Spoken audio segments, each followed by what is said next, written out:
And of course, the big gig for 2019 is the Rocky Horror Show. I mean, this is a party, let's face it. I know, I'm a bit... I'm mixed emotions about it, because one part of me is so excited to be playing it.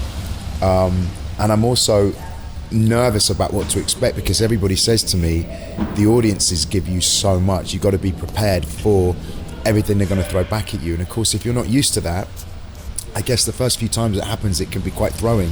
As an actor, it can, kind of put you off a little bit. But I think it's something you're just going to have to go with, work with, embrace and enjoy. It's an amazing show. I mean, it makes Priscilla look like a Disney film, though, doesn't it? Let's face it. Yeah. I don't know what it is about me and wanting to dress up in women's clothes, but I seem to quite enjoy it, because these are the parts that I seem to really want and go for. And when I knew that the audition was there for Rocky, I really, really went for it, and I went into my audition, and I was super prepared. I was having vocal lessons for the songs because I wanted to nail it right, and I worked on the performances, and I went in there, I was like, I need this part, I really want it. And I walked in there, and there was lots and lots of people up for it, but I got it, and I was really pleased, because I was like, yes, determination. I went in there, I was like, I'm going to get this role, and I did. So I was proud of myself. When you say you like dressing up as women, I mean, we're not talking Dame in Panto, we're talking sort of high camp, glamorous sort of ladies, aren't we? I'm talking about a man who wants to dress up in women's clothes and feel liberated and feel fabulous. Both my parts, actually, when I played Tick in Priscilla, it was exactly that. He's a man who enjoyed dressing up in women's clothes, and I guess Frank-N-Furter again he's a man that enjoys dressing up in women's clothes, and I'm a man. I don't necessarily enjoy dressing up in women's clothes when I'm not working. Although I haven't actually done it, I wouldn't be opposed to it, because I think it is quite fun. And once you get that wig on and the makeup on and the dress on, you do feel transformed into somebody else, and you do don this personality and this persona. It just comes out, and you're just like, I totally get why people do drag. I totally get why you turn on and watch shows like RuPaul's Drag Race, why you see all these queens absolutely storming it throughout the world now. It's great. And one of my really good friends is a guy called Todrick Hall, and he's a judge on RuPaul's Drag Race, and he loves to dress up in a bit of drag as well, so we sometimes laugh about it. And he's like, babe, I've got the best person to do your hair and makeup, we'll go out one night, we'll do it, we'll have so much fun. I'm like, all right, I'm down for it. So we're going to see you in Soho one day in your own time, dressed as the most fabulous drag queen in history. Maybe. Let's have a shave first. Never say never.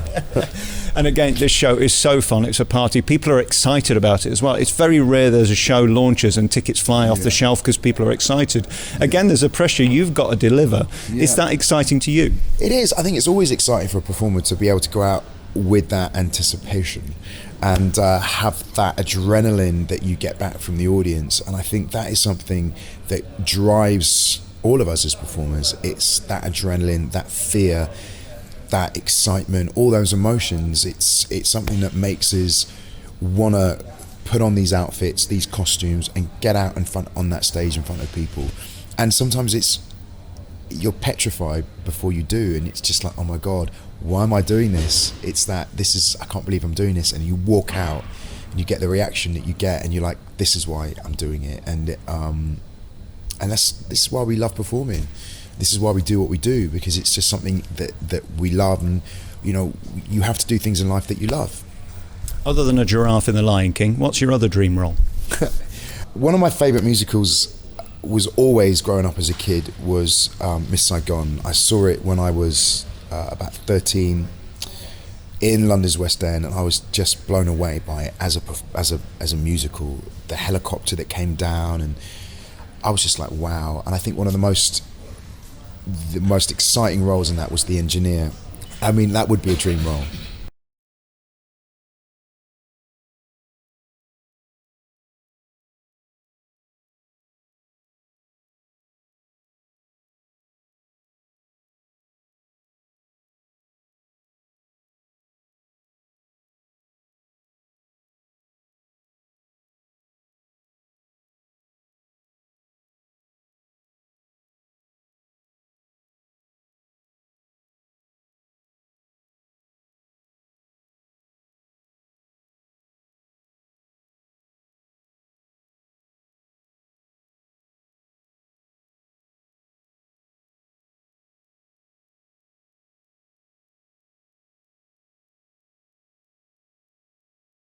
And here you are, looking all delicious. What pressure is there on you to look like you? Because it's a ton of work, isn't it? I just got literally rolled out of bed and jumped in the shower and got down here because I was told you were here early, so I was just like, got my trackie on ready for me from a rehearsal. So yeah, I'm not feeling too glamorous today, but when you're in character and you get on the stage and you get up in the glad rags and in the costume and you get a bit of hair and makeup on, you know, you feel the part. And obviously I'll be losing all this as well, so this will all be going.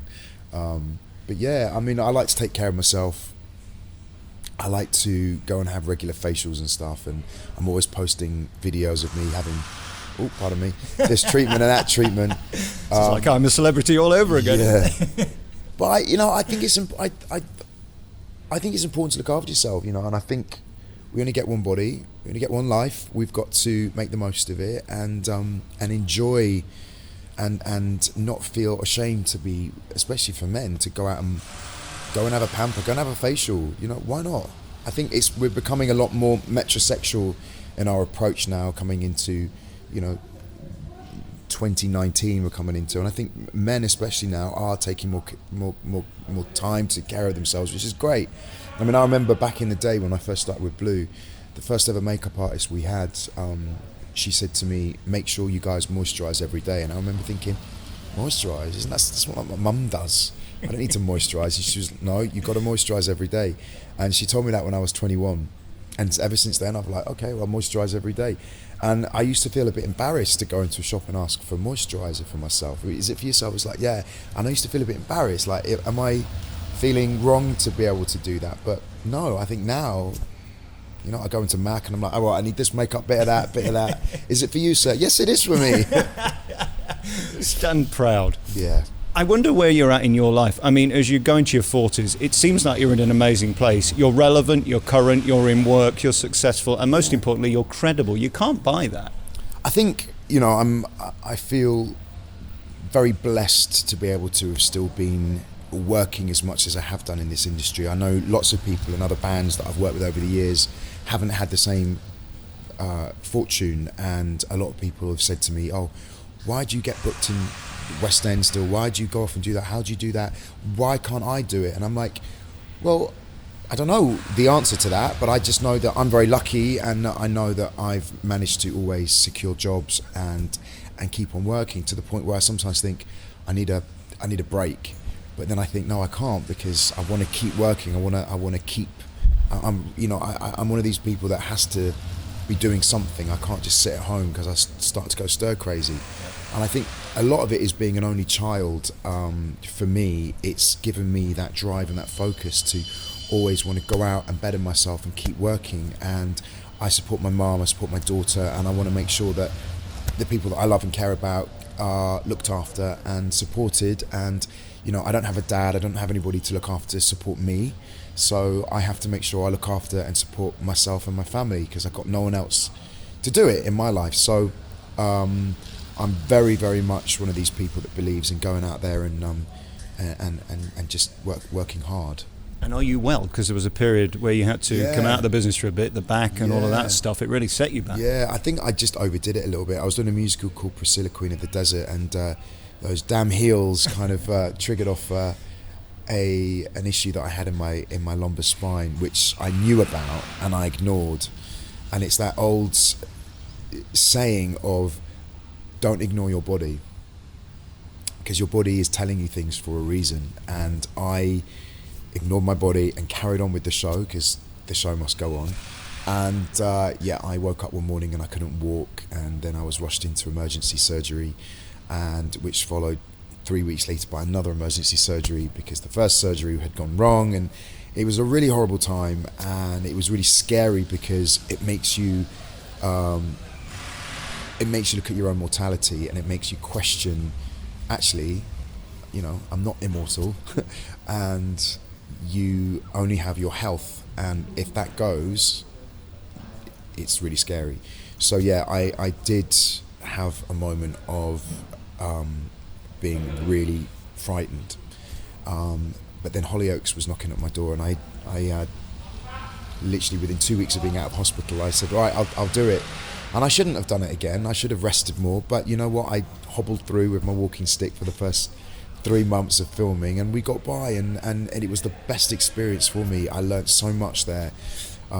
It was really hard for me for the first few months with my own health, and I was being doped up on a lot of tramadol and cocodamol and strong painkillers to get me through it, which isn't good for your clarity.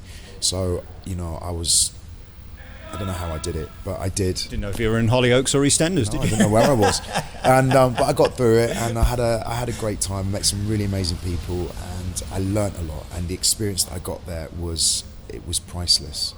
And then literally, like I said, I've come out of Hollyoaks. I've been on tour with Blue and Steps, and I've been back in the West End in Chicago, jumping on this for Panto, and then next year Rocky Horror.